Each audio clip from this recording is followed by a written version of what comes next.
NPS अंतर्भुक्त कर्मचारी परिवार pension व्यवस्था संबंध में केतेक गुरुत्वपूर्ण प्रश्न और तार सठिक उत्तर। राष्ट्रीय पेंशन व्यवस्था रे अंतर्भुक्त सरकारी कर्मचारी मानक पई उद्दिष्ट परिवार पेंशन ओडिशा सरकार द्वारा केबेठारु ओ केउं विज्ञप्ति अनुसार अनुपालन हैला। ओडिशा सरकार अर्थ विभाग तरफरु प्रकाशित विज्ञप्ति संख्या 28,746/F ता 11/10/2021 रिख अनुजाई एही नूतन व्यवस्थाटी राष्ट्रीय पेंशन व्यवस्था रे अंतर्भुक्त सरकारी कर्मचारी मानक पई ता 11/10/2021 ठारू अनुपालित होइअछि। राष्ट्रीय पेंशन व्यवस्था रे अंतर्भुक्त सरकारी कर्मचारी मानकर परिवार पेंशन केउं प्रणाली रे हेबो ताहा ओडिशा सरकारंकर अर्थ विभाग तरफरु केउं स्मारकपत्र रे प्रकाशित होइअछि। एहा ओडिशा सरकारंक अर्थ विभाग स्मारकपत्र संख्या 12,587/F ता 19/5/2022 द्वारा प्रकाशित होइअछि। ଯେଉଁ ସରକାରୀ କର୍ମଚାରୀ ମାନଙ୍କର 11/10/2021 ପୂର୍ବରୁ ଚାକିରି ଥିବା ସମୟରେ ଅକାଳ ବିୟୋଗ ହୋଇସାରିଛି ସେମାନଙ୍କ କ୍ଷେତ୍ରରେ ଏହି ପରିବାର ପେନସନ୍ ଦେବାର ବ୍ୟବସ୍ଥାଟି ଲାଗୁ ହେବ କି? ହଁ, ଏହି ବ୍ୟବସ୍ଥାଟି 1/1/2005 ପରଠାରୁ ସରକାରୀ ଚାକିରିରେ ଯୋଗଦାନ କରିଥିବା ଓ ଏନପିଏସ୍ରେ ଅନ୍ତର୍ଭୁକ୍ତ ହୋଇଥିବା ସମସ୍ତ କର୍ମଚାରୀଙ୍କ କ୍ଷେତ୍ରରେ ଲାଗୁ ହେବ। ମାତ୍ର ସେମାନଙ୍କର ପରିବାର ପେନସନ୍ 11/10/2021 ଠାରୁ ପାଇପାରିବେ। ଏନପିଏସ୍ ଅନ୍ତର୍ଭୁକ୍ତ ଜଣେ ସରକାରୀ କର୍ମଚାରୀ ଚାକିରି ମଧ୍ୟରେ ଯଦି ଅକାଳ ମୃତ୍ୟୁବରଣ କରନ୍ତି ତେବେ କ'ଣ ତାଙ୍କର ପରିବାର ପେନସନ୍ ବାଧ୍ୟତାମୂଳକ ଭାବେ Odisha civil service pension rule 1992 ଅନୁଯାୟୀ ପରିଚାଳିତ ହୋଇପାରିବ କି? ଏଭଳି କ୍ଷେତ୍ରରେ ପେନସନ୍ ପ୍ରଦାନ ସରକାରୀ କର୍ମଚାରୀଙ୍କ ଦ୍ୱାରା ପ୍ରଦାନ କରାଯାଇଥିବା ବିକଳ୍ପ ବା ଅପସନ୍ ଅନୁଯାୟୀ Odisha civil service pension rule 1992 କିମ୍ବା PFRDA ବା pension fund regulatory and development authority new Delhi exit ନିୟମ ଅନୁଯାୟୀ ପାଳନ ହେବ। ଜଣେ ଏନପିଏସ୍ ଅନ୍ତର୍ଭୁକ୍ତ ସରକାରୀ କର୍ମଚାରୀ କିପରି ନିଜର ଅପସନ୍ ବା ବିକଳ୍ପ ପ୍ରଦାନ କରିପାରିବେ? ଏଥିସକାଶେ ପ୍ରତ୍ୟେକ ସରକାରୀ କର୍ମଚାରୀ ଚାକିରିରେ ନୂତନ ଭାବେ ଯୋଗ ଦେଉଥିବା ସମୟରେ ଓ ବର୍ତ୍ତମାନର ଏନପିଏସ୍ ଅନ୍ତର୍ଭୁକ୍ତ ସରକାରୀ କର୍ମଚାରୀମାନେ ନିଜର ବିକଳ୍ପ ବା ଅପସନ୍ ଫର୍ମ 1ରେ ନିଜର କାର୍ଯ୍ୟାଳୟ ମୁଖ୍ୟ ହେଡ୍ ଅଫ୍ ଅଫିସ୍ ନିକଟରେ ପ୍ରଦାନ କରିବେ। ତତ୍ସହିତ ତାଙ୍କର ପରିବାରର ତଥ୍ୟ ବା ଫ୍ୟାମିଲି ଡିଟେଲ୍ସ ଫର୍ମ D ମାଧ୍ୟମରେ ପ୍ରଦାନ କରିବେ। ମୁଁ ପୂର୍ବରୁ ମୋ ଚାକିରି ଜୀବନରେ ବିକଳ୍ପ ବା ଅପସନ୍ ଫର୍ମ 1 ନିଜର କାର୍ଯ୍ୟାଳୟ ମୁଖ୍ୟଙ୍କ ପାଖରେ ପ୍ରଦାନ କରିଛି। ମୋର ବିକଳ୍ପକୁ ମୁଁ କ'ଣ ଏବେ ବଦଳାଇ ପାରିବି? ହଁ, ଏନପିଏସ୍ରେ ଅନ୍ତର୍ଭୁକ୍ତ ହୋଇଥିବା ସମସ୍ତ କର୍ମଚାରୀ ନିଜର ଚାକିରି ଜୀବନରେ ବିକଳ୍ପକୁ ଏକାଧିକ ବାର ବଦଳାଇ ପାରିବେ, କିନ୍ତୁ ତାଙ୍କର ଚାକିରି କାଳରେ ଯଦି ମୃତ୍ୟୁ ହୁଏ ତେବେ ତାଙ୍କର ପରିବାର ତାଙ୍କ ଦ୍ୱାରା ଶେଷ ଥର ପାଇଁ ଜମା କରାଯାଇଥିବା ବିକଳ୍ପ ବା ଅପସନ୍ ଫର୍ମ 1 ଅନୁଯାୟୀ ପେନସନ୍ ପାଇବେ। ମୁଁ ପୂର୍ବରୁ ଚାକିରି ଜୀବନରେ ମୋ ପରିବାରର ତଥ୍ୟ ଫର୍ମ D ମାଧ୍ୟମରେ କାର୍ଯ୍ୟାଳୟ ମୁଖ୍ୟଙ୍କ ପାଖରେ ପ୍ରଦାନ କରିଛି। କେଉଁ ପରିସ୍ଥିତିରେ ମୋତେ ପୁନର୍ବାର ଫର୍ମ D କାର୍ଯ୍ୟାଳୟ ମୁଖ୍ୟଙ୍କ ପାଖରେ ପ୍ରଦାନ କରିବାକୁ ହେବ? ନିମ୍ନୋକ୍ତ ପରିସ୍ଥିତିରେ ଆପଣଙ୍କୁ ଫର୍ମ D କାର୍ଯ୍ୟାଳୟ ମୁଖ୍ୟଙ୍କ ପାଖରେ ପ୍ରଦାନ କରିବାକୁ ହେବ। 1. ପୂର୍ବରୁ ଫର୍ମ D ପ୍ରଦାନ କରିବା ସମୟରେ ଯଦି ନିଜର ପରିବାର ନଥାଏ ଏବଂ ଏବେ ପରିବାର ପ୍ରାପ୍ତ ହୁଏ। 2. ପରିବାରର ଆକାର ପରିବର୍ତ୍ତନ ସମୟରେ। 3. ନିଜ ପିଲାଙ୍କ ବିବାହ ପରେ। ଯଦି ଏନପିଏସ୍ ଅନ୍ତର୍ଭୁକ୍ତ ସରକାରୀ କର୍ମଚାରୀଙ୍କର ଚାକିରି କାଳରେ 11/10/21 ପୂର୍ବରୁ ଦେହାନ୍ତ ହୋଇସାରିଛି ଏବଂ ସେ ନିଜର ବିକଳ୍ପ ବା ଅପସନ୍ ଫର୍ମ 1ରେ ପ୍ରଦାନ କରିନାହାନ୍ତି, ତେବେ ସେହି କ୍ଷେତ୍ରରେ କିଭଳି ପରିବାର ପେନ୍ସନ୍ ବିକଳ୍ପକୁ ସ୍ଥିର କରାଯିବ। ରାଜ୍ୟ ସରକାରଙ୍କ ଅର୍ଥ ବିଭାଗ ଦ୍ୱାରା ପ୍ରକାଶିତ ସ୍ମାରକପତ୍ର ବା ଅଫିସ୍ ମେମୋରାଣ୍ଡମ୍ ନମ୍ବର 12587/F ତା 19/5/2022 ଅନୁଯାୟୀ ଉକ୍ତ ସରକାରୀ କର୍ମଚାରୀଙ୍କ ପରିବାର ସଦସ୍ୟଙ୍କ ମଧ୍ୟରୁ Odisha civil service pension rule 1992 ଅନୁଯାୟୀ ପରିବାର ପେନ୍ସନ୍ ପାଇବା ପାଇଁ ଉପଯୁକ୍ତ ଥିବା ସଦସ୍ୟ ଅନ୍ୟ ସଦସ୍ୟମାନଙ୍କର ଅନୁମୋଦନ ସହିତ ଫର୍ମ 2ରେ କାର୍ଯ୍ୟାଳୟ ମୁଖ୍ୟଙ୍କ ନିକଟରେ ଆବେଦନ କରିବେ। ଯଦି ଜଣେ NPS ଅନ୍ତର୍ଭୁକ୍ତ ସରକାରୀ କର୍ମଚାରୀଙ୍କର ଚାକିରି କାଳରେ ନିଜର ପେନ୍ସନ୍ ଆକାଉଣ୍ଟ ଖୋଲା ହେବା ପୂର୍ବରୁ ଦେହାନ୍ତ ହୋଇସାରିଛି, ତେବେ ତାଙ୍କ କ୍ଷେତ୍ରରେ କ'ଣ Odisha civil service pension rule 1992 ନିୟମାବଳୀ ଅନୁଯାୟୀ ପରିବାର ପେନ୍ସନ୍ ଲାଗୁ ହେବ କି? ହଁ, ଏଥିପାଇଁ ତାଙ୍କର ପରିବାର ସଦସ୍ୟଙ୍କ ମଧ୍ୟରୁ ପରିବାର ପେନ୍ସନ୍ ପାଇବା ପାଇଁ ଯୋଗ୍ୟ ସଦସ୍ୟଙ୍କୁ ବିକଳ୍ପ ବା ଅପସନ୍ ଫର୍ମ 2ରେ ଆବେଦନ କରିବାକୁ ପଡ଼ିବ। ସରକାରୀ କର୍ମଚାରୀଙ୍କ ପାଖରୁ ବିକଳ୍ପ ଫର୍ମ 1 ଗ୍ରହଣ କରିବା ପରେ କାର୍ଯ୍ୟାଳୟ ମୁଖ୍ୟ କିଭଳି ତାହାର ଲିପିବଦ୍ଧ କରିବେ ବା ରେକର୍ଡ଼ କିପିଂ କରିବେ। ସରକାରୀ କର୍ମଚାରୀଙ୍କ ପାଖରୁ ବିକଳ୍ପ ଫର୍ମ 1 ଓ ଫର୍ମ Dର 3ଟି ନକଲ କପି ଗ୍ରହଣ କରିବା ପରେ କାର୍ଯ୍ୟାଳୟ ମୁଖ୍ୟ ଏକ ଆକ୍ନଲେଜମେଣ୍ଟ ସରକାରୀ କର୍ମଚାରୀ ଜଣକୁ ପ୍ରଦାନ କରିବେ। ତତ୍ପରେ ଫର୍ମ 1 ଓ ଫର୍ମ Dକୁ ତନଖି କରିବା ପରେ ଅନୁମୋଦନ କରିବେ। ଅନୁମୋଦିତ ହୋଇଥିବା ଫର୍ମ ମଧ୍ୟରୁ ଗୋଟିକୁ ସରକାରୀ କର୍ମଚାରୀଙ୍କ ସର୍ଭିସ୍ ବୁକ୍ରେ ରେକର୍ଡ଼ କରିବା ସହିତ ସଂଲଗ୍ନ କରି ରଖିବେ। ଅନ୍ୟ 2ଗୋଟି ନକଲ ମଧ୍ୟରୁ ଗୋଟିଏ ସରକାରୀ କର୍ମଚାରୀ ଓ ଅନ୍ୟଟିକୁ ଟ୍ରେଜେରୀ ମାଧ୍ୟମରେ ସେଣ୍ଟ୍ରାଲ ରେକର୍ଡ଼ କିପିଂ ଏଜେନ୍ସି NSDLଙ୍କ ପାଖକୁ ପ୍ରେରଣ କରିବେ।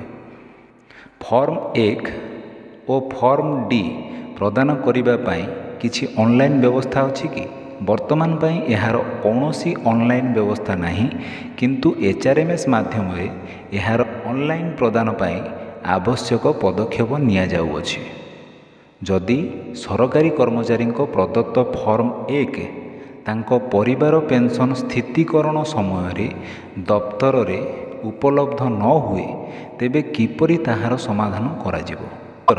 ଉକ୍ତ ସମୟରେ କାର୍ଯ୍ୟାଳୟ ମୁଖ୍ୟଙ୍କ ଦ୍ୱାରା ଫେରସ୍ତ ହୋଇଥିବା ଅନୁମୋଦିତ ଫର୍ମ 1 ଯଦି ସରକାରୀ କର୍ମଚାରୀଙ୍କର ପରିବାର ସଦସ୍ୟଙ୍କ ପାଖରେ ଥାଏ, ସେହି ଫର୍ମ 1ର କପିକୁ ମଧ୍ୟ ବିଚାରକୁ ନିଆଯିବ।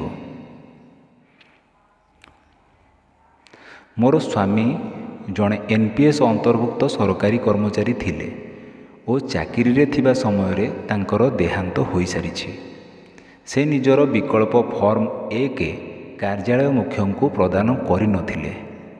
ଏଯାବତ୍ ତାଙ୍କର ପେନ୍ସନ୍ PFRDA ବା pension fund regulatory and development authority new Delhi exit ନିୟମାବଳୀ ଅନୁଯାୟୀ ଚୂଡ଼ାନ୍ତକରଣ ହୋଇନାହିଁ। ଏବେ ମୁଁ Odisha civil service pension rule 1992 ଅନୁସାରେ ପରିବାର ପେନ୍ସନ୍ ପାଇବା ପାଇଁ ଇଚ୍ଛା ପ୍ରକାଶ କଲେ ତାହାର କିଭଳି ସମାଧାନ ହୋଇପାରିବ? ଏଥିପାଇଁ ଆପଣଙ୍କୁ ନିମ୍ନୋକ୍ତ ପଦ୍ଧତି ଅନୁସରଣ କରିବାକୁ ପଡ଼ିବ। 1 ନମ୍ବର, ନିଜର ବିକଳ୍ପ ଫର୍ମ 2 କାର୍ଯ୍ୟାଳୟ ମୁଖ୍ୟଙ୍କ ନିକଟରେ ପ୍ରଦାନ କରିବାକୁ ପଡ଼ିବ। 2ରେ ସରକାରୀ କର୍ମଚାରୀଙ୍କ NPSରେ ଥିବା ପେନ୍ସନ୍ ଆକାଉଣ୍ଟକୁ ବନ୍ଦ କରି ଉକ୍ତ ଆକାଉଣ୍ଟରେ ଥିବା ରାଶିରେ ସରକାରୀ କର୍ମଚାରୀଙ୍କର ପ୍ରାପ୍ୟ ଉଠାଣ ନିମନ୍ତେ NPS ସେଲ୍ DTIକୁ ଫର୍ମ 4ରେ ଆବେଦନ କରିବାକୁ ପଡ଼ିବ। NPS ସେଲ୍ ଆକାଉଣ୍ଟ ବନ୍ଦ କରିବା ସହିତ ପେନ୍ସନ୍ ଆକାଉଣ୍ଟରେ ଥିବା ଜମାରାଶିରେ ସରକାରଙ୍କ ଭାଗ ସରକାରଙ୍କ ପାଖରେ ଓ ସରକାରୀ କର୍ମଚାରୀଙ୍କର ପ୍ରାପ୍ୟ ତାଙ୍କ ବ୍ୟାଙ୍କ ଆକାଉଣ୍ଟରେ ଜମା କରିବେ। 3. ତତ୍ପରେ ଆପଣଙ୍କ ପରିବାର pension Odisha civil services pension rule 1992 ଅନୁସାରେ ପେନ୍ସନ୍ ମଞ୍ଜୁର ଅଧିକାରୀଙ୍କ ବା ପେନ୍ସନ୍ ସାଂକ୍ସନିଂ ଅଥରିଟି ଦ୍ୱାରା ମଞ୍ଜୁର ହୋଇପାରିବ।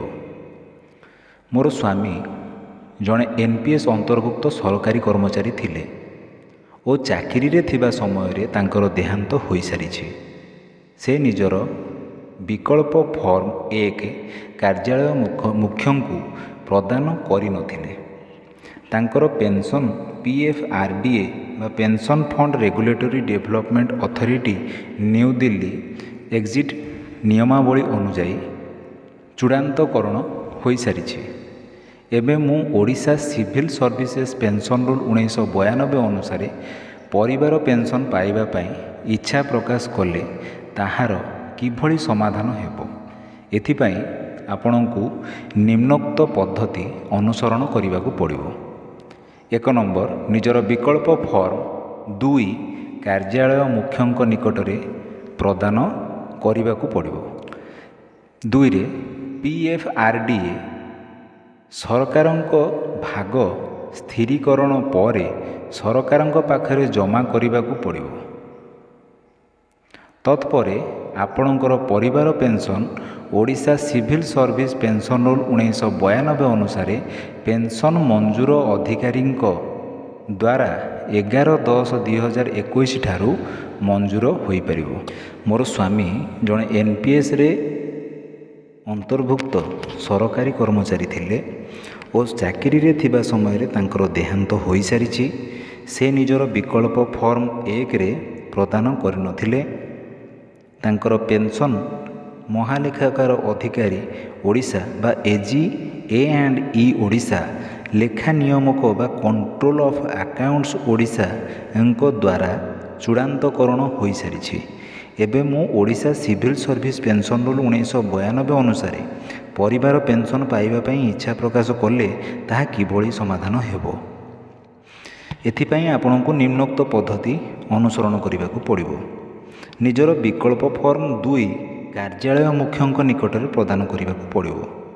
ପେନ୍ସନ୍ ମହାଲେଖାକାର ଅଧିକାରୀ ଓଡ଼ିଶା ବା AGA&E ଓଡ଼ିଶା, ଲେଖା ନିୟନ୍ତ୍ରକ ବା କଣ୍ଟ୍ରୋଲ ଅଫ୍ ଆକାଉଣ୍ଟସ୍ ଅଧିକାରୀଙ୍କ ଦ୍ୱାରା ଚୂଡ଼ାନ୍ତକରଣ ସମୟରେ ସରକାରୀ କର୍ମଚାରୀଙ୍କର ପେନ୍ସନ୍ ଆକାଉଣ୍ଟରେ ବା ପ୍ରାନ୍ ଆକାଉଣ୍ଟରେ ଥିବା ଜମା ରାଶିରେ ସରକାରଙ୍କ ଭାଗ ସ୍ଥିରୀକରଣ ପରେ ସରକାରଙ୍କ ପାଖରେ ଜମା କରିବାକୁ ପଡ଼ିବ।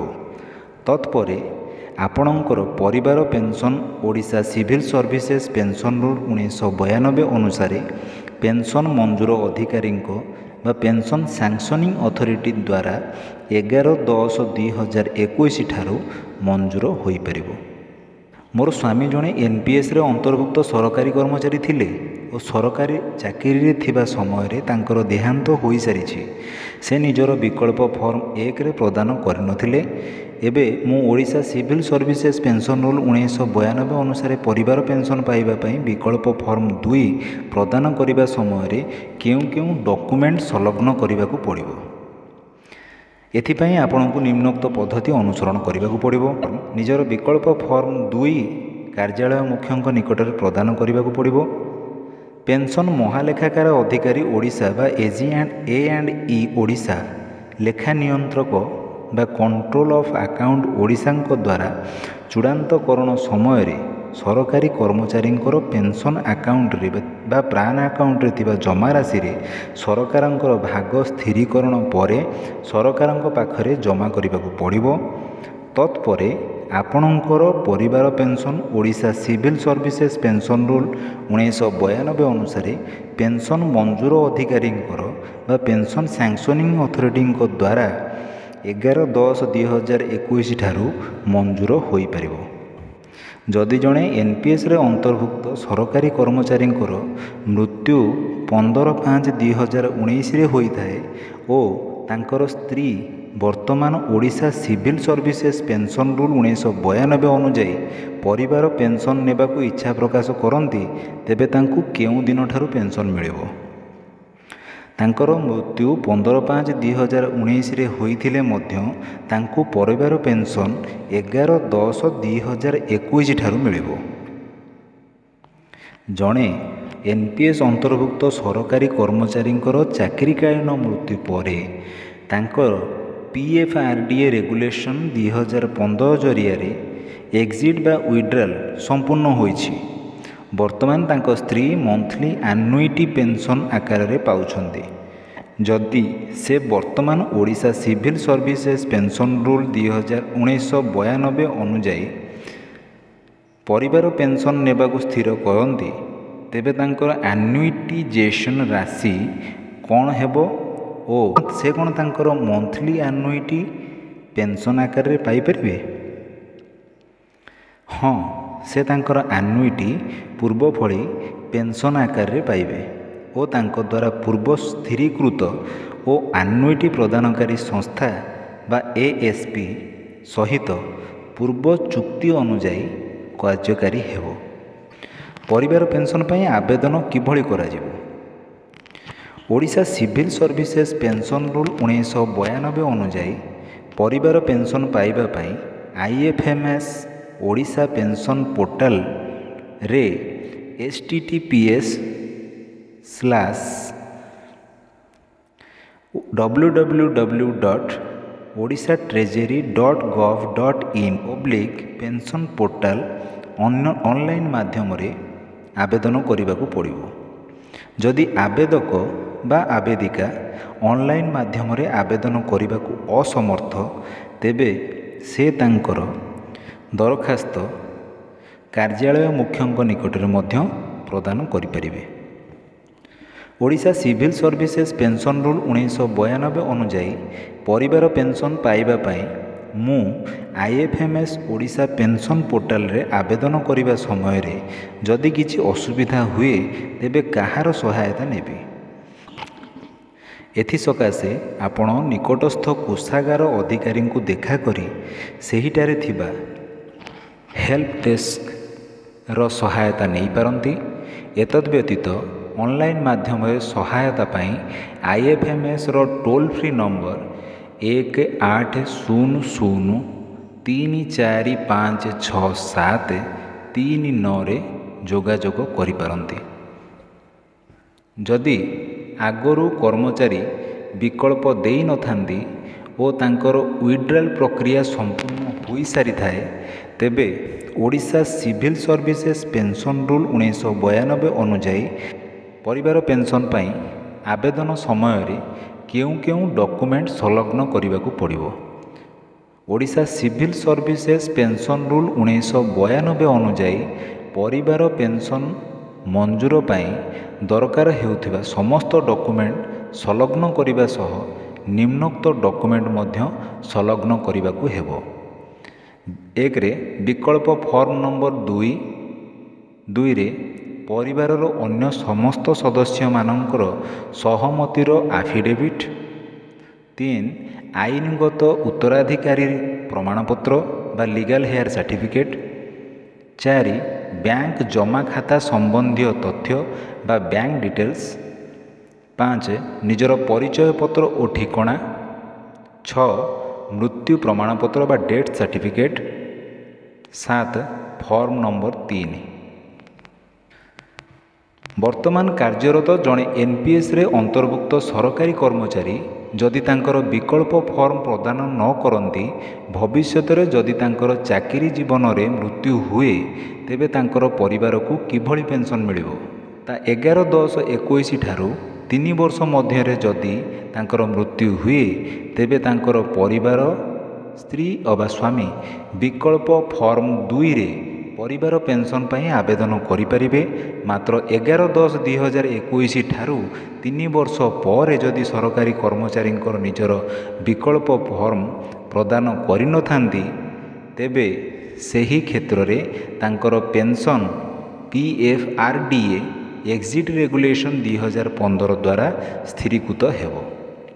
ଯଦି ଆଗରୁ କର୍ମଚାରୀ ବିକଳ୍ପ ଦେଇନଥାନ୍ତି ଓ ତାଙ୍କର ୱିଡ୍ରାଲ୍ ପ୍ରକ୍ରିୟା ସମ୍ପୂର୍ଣ୍ଣ ହୋଇନଥାଏ, ତେବେ Odisha civil services pension rule 1992 ଅନୁଯାୟୀ ପରିବାର ପେନ୍ସନ୍ ପାଇଁ ଆବେଦନ ସମୟରେ କେଉଁ କେଉଁ ଡକୁମେଣ୍ଟ ସଂଲଗ୍ନ କରିବାକୁ ପଡ଼ିବ? ଉତ୍ତର: Odisha civil services pension rule 1992 ଅନୁଯାୟୀ ପରିବାର ପେନ୍ସନ୍ ମଞ୍ଜୁରୀ ପାଇଁ ଦରକାର ହେଉଥିବା ଡକୁମେଣ୍ଟ ସହ ନିମ୍ନୋକ୍ତ ଡକୁମେଣ୍ଟ ମଧ୍ୟ ସଂଲଗ୍ନ କରିବାକୁ ପଡ଼ିବ। 1 ବିକଳ୍ପ ଫର୍ମ ନମ୍ବର 1 2 ପରିବାର ଅନ୍ୟ ସଦସ୍ୟମାନଙ୍କର ସହମତି ଆଫିଡେଭିଟ୍। 3 ମୃତ୍ୟୁ ପ୍ରମାଣପତ୍ର ବା ଡେଥ୍ ସାର୍ଟିଫିକେଟ୍। 4 form number 4। 5 ନୋମିନିଙ୍କ ବ୍ୟାଙ୍କ ଜମା ଖାତା ସମ୍ବନ୍ଧୀୟ ତଥ୍ୟ ବା ବ୍ୟାଙ୍କ ଡିଟେଲ୍ସ ଅଫ୍ ନୋମିନି। 6 ନିଜର ପରିଚୟପତ୍ର ଓ ଠିକଣା। 7 ଆଇନଗତ ଉତ୍ତରାଧିକାରୀ ପ୍ରମାଣପତ୍ର ବା ଲିଗାଲ୍ ହେୟାର ସାର୍ଟିଫିକେଟ୍। ମୋର Odisha civil service pension rule 1992 ଅନୁଯାୟୀ ପରିବାର ପେନ୍ସନ୍ ଆବେଦନଟି ପେନ୍ସନ୍ ମଞ୍ଜୁରକାରୀ ଅଧିକାରୀଙ୍କ ଦ୍ୱାରା ଗୃହୀତ ହୋଇଛି ଓ ଏଥିପାଇଁ ସରକାରଙ୍କ ଭାଗ ସ୍ଥିରୀକରଣ ହୋଇ ମୋତେ ଜଣାଇ ଦିଆଯାଇଅଛି। ଏବେ ମୁଁ କିପରି ସେହି ରାଶିକୁ ସରକାରଙ୍କ ପାଖରେ ଜମା କରିବି? ଏଥିପାଇଁ ଆପଣଙ୍କୁ ଟ୍ରେଜେରୀ ଚାଲାଣ ମାଧ୍ୟମରେ ଟ୍ରେଜେରୀ ଅଧିକାରୀଙ୍କ ଅନୁମୋଦନ କ୍ରମେ ଟ୍ରେଜେରୀ ସଂଲଗ୍ନ ବ୍ୟାଙ୍କରେ ଜମା କରିବାକୁ ପଡ଼ିବ। ଆପଣ ମଧ୍ୟ IFMS ଓଡ଼ିଶାର ଅନଲାଇନ୍ ପେମେଣ୍ଟ ପୋର୍ଟାଲ ମାଧ୍ୟମରେ ଜମା କରିପାରିବେ।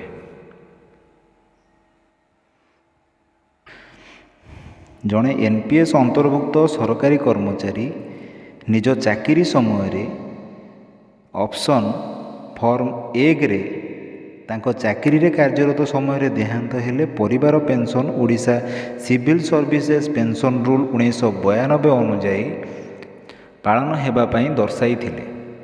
ମାତ୍ର ତାଙ୍କର ଦେହାନ୍ତ ପରେ ଯଦି ତାଙ୍କ ପରିବାରର ସଦସ୍ୟଙ୍କ ମଧ୍ୟରୁ କୌଣସି ସଦସ୍ୟ Odisha civil services pension rule 1992 ଅନୁଯାୟୀ ପରିବାର ପେନ୍ସନ୍ ପାଇବା ପାଇଁ ଉପଯୁକ୍ତ ନ ହୁଅନ୍ତି ତେବେ ତାଙ୍କର କ'ଣ ହେବ? ସେହି କ୍ଷେତ୍ରରେ କର୍ମଚାରୀଙ୍କ ଦ୍ୱାରା ପ୍ରଦତ୍ତ ବିକଳ୍ପ ଫର୍ମ 1ଟି ଅକାମୀ ହୋଇଯିବ ଓ ତାଙ୍କର ପେନ୍ସନ୍ PFRDA ବା pension fund regulatory and development authority new Delhi exit ନିୟମାବଳୀ 2015 ଅନୁଯାୟୀ ଚୂଡ଼ାନ୍ତ ହେବ। ଯଦି ଜଣେ ସରକାରୀ କର୍ମଚାରୀଙ୍କ ପରିବାର ପେନ୍ସନ୍ ତାଙ୍କ ଦ୍ୱାରା ଜମା କରାଯାଇଥିବା ବିକଳ୍ପ ଫର୍ମ 1 ଅନୁଯାୟୀ ପ୍ରଦାନ କରାଯିବ ଓ ଏଥିସକାଶେ ତାଙ୍କ ପରିବାରର ପେନ୍ସନ୍ ପାଇବା ପାଇଁ ଯୋଗ୍ୟ ସଦସ୍ୟ ଫର୍ମ 4ରେ ଆବେଦନ କରିଥାନ୍ତି ତେବେ କାର୍ଯ୍ୟାଳୟ ମୁଖ୍ୟଙ୍କର କ'ଣ ଦାୟିତ୍ୱ ରହିବ? ସେଭଳି କ୍ଷେତ୍ରରେ କାର୍ଯ୍ୟାଳୟ ମୁଖ୍ୟ ଆବେଦନଟିକୁ ପେନ୍ସନ୍ ମଞ୍ଜୁରକାରୀ ଅଧିକାରୀଙ୍କ ପାଖକୁ ପଠାଇବା ପୂର୍ବରୁ ସେହି ସରକାରୀ କର୍ମଚାରୀଙ୍କର ପେନ୍ସନ୍ ଆକାଉଣ୍ଟ ବା ପ୍ରାନ୍ରେ ମିସିଂ କ୍ରେଡ଼ିଟ୍ର ତନଖି କରିବେ ଓ ଯଦି କିଛି ମିସିଂ କ୍ରେଡ଼ିଟ୍ ଥାଏ ତେବେ ଟ୍ରେଜେରୀ ଅଫିସରଙ୍କ ଜରିଆରେ ତାହାର ସମାଧାନ କରାଇବେ ଓ ତତ୍ପରେ ଆବେଦନ ପତ୍ରକୁ ଭିତ୍ତି କରି ପରିବାର ପେନ୍ସନ୍ର ଆକଳନ କରି ପେନ୍ସନ୍ ମଞ୍ଜୁରକାରୀ ଅଧିକାରୀଙ୍କ ପାଖକୁ ପଠାଇବେ। କାର୍ଯ୍ୟାଳୟ ମୁଖ୍ୟ ସରକାରୀ କର୍ମଚାରୀଙ୍କ ପେନ୍ସନ୍ ଆକାଉଣ୍ଟରେ ମିସିଂ କ୍ରେଡ଼ିଟ୍ର ତନଖି କିପରି କରିବେ? କାର୍ଯ୍ୟାଳୟ ମୁଖ୍ୟ ନିଜର ଲଗ୍ଇନ୍ ID ଓ ପାସୱାର୍ଡ଼ ବ୍ୟବହାର କରି ସେଣ୍ଟ୍ରାଲ ରେକର୍ଡ଼ କିପିଂ ଏଜେନ୍ସି NSDLର ପୋର୍ଟାଲରୁ ଉକ୍ତ ସରକାରୀ କର୍ମଚାରୀଙ୍କ ଟ୍ରାଞ୍ଜାକ୍ସନ୍ ଷ୍ଟେଟମେଣ୍ଟ ଡାଉନଲୋଡ଼ କରି କାର୍ଯ୍ୟାଳୟର ବା ଆକ୍ୟୁଟାନ୍ସ ରୋଲ୍ ସହ ମିଳାଇ ମିସିଂ କ୍ରେଡ଼ିଟ୍ର ତନଖି କରିବେ। ପରିବାର ପେନ୍ସନ୍ ମଞ୍ଜୁର କରିବା ସମୟରେ ପେନ୍ସନ୍ ମଞ୍ଜୁରକାରୀ ଅଧିକାରୀଙ୍କର କ'ଣ ଦାୟିତ୍ୱ ରହିବ? ପରିବାର ପେନ୍ସନ୍ ମଞ୍ଜୁର ପାଇଁ ଆବେଦନ ପତ୍ର କାର୍ଯ୍ୟାଳୟ ମୁଖ୍ୟଙ୍କ ମାଧ୍ୟମରେ ପାଇବା ପରେ ପେନ୍ସନ୍ ମଞ୍ଜୁରକାରୀ ଅଧିକାରୀ ଆବେଦନର ପୁନଃ ତନଖି କରିବେ। ପରିବାର ପେନ୍ସନ୍ ପାଇଁ ଯୋଗ୍ୟ ଥିଲେ ଆବେଦନ ପତ୍ର ସହ ସଂଲଗ୍ନ ଫର୍ମ 4 ଫର୍ମ 3ର ଏକ ନକଲକୁ NPS ସେଲ୍ DTIଙ୍କ ପାଖକୁ ପ୍ରେରଣ କରିବେ। ଫର୍ମ 4କୁ ଭିତ୍ତି କରି NPS ସେଲ୍ ଆକାଉଣ୍ଟ ବନ୍ଦ କରିବା ସହିତ ପେନ୍ସନ୍ ଆକାଉଣ୍ଟରେ ଥିବା ଜମାରାଶିରେ ସରକାରଙ୍କ ଭାଗ ସରକାରଙ୍କ ପାଖରେ ଓ ସରକାରୀ କର୍ମଚାରୀଙ୍କ ପ୍ରାପ୍ୟ ତାଙ୍କ ବ୍ୟାଙ୍କ ଆକାଉଣ୍ଟରେ ଜମା କରି ପେନ୍ସନ୍ ମଞ୍ଜୁରକାରୀ ଅଧିକାରୀଙ୍କ ପାଖକୁ ଜଣାଇବେ। ଏହାର ସବିଶେଷ ତଥ୍ୟ ପାଇବା ପରେ ମଞ୍ଜୁରକାରୀ ଅଧିକାରୀ ପରିବାର ପେନ୍ସନ୍ଟି ମଞ୍ଜୁର କରିବେ। ଫର୍ମ 3କୁ ଭିତ୍ତି କରି NPS ସେଲ୍ ସରକାରଙ୍କ ଭାଗରାଶି ସ୍ଥିରୀକରଣ କରି ପେନ୍ସନ୍ ମଞ୍ଜୁରକାରୀ ଅଧିକାରୀଙ୍କ ପାଖକୁ ଜଣାଇବେ। ଏହା ପାଇବା ପରେ ମଞ୍ଜୁରକାରୀ ଅଧିକାରୀ କାର୍ଯ୍ୟାଳୟ ମୁଖ୍ୟଙ୍କ ଜରିଆରେ ଆବେଦକଙ୍କ ପାଖକୁ ସରକାରଙ୍କ ପାଖରେ ସେହି ରାଶିକୁ ଜମା କରିବା ପାଇଁ ଅନୁରୋଧ ପଠାଇବେ। ଜମାର ସବିଶେଷ ତଥ୍ୟ ଉପଲବ୍ଧ ହେବା ପରେ ମଞ୍ଜୁରକାରୀ ଅଧିକାରୀ ପରିବାର ପେନ୍ସନ୍ଟି ମଞ୍ଜୁର କରିବେ ଓ ପେନ୍ସନ୍ ମହାଲେଖାକାର ଅଧିକାରୀ ଓଡ଼ିଶା ବା AG&E ଓଡ଼ିଶା, ଲେଖା ନିୟନ୍ତ୍ରକ ବା କଣ୍ଟ୍ରୋଲର ଅଫ୍ ଆକାଉଣ୍ଟସ୍ ଓଡ଼ିଶାଙ୍କ ପାଖକୁ ପଠାଇବେ।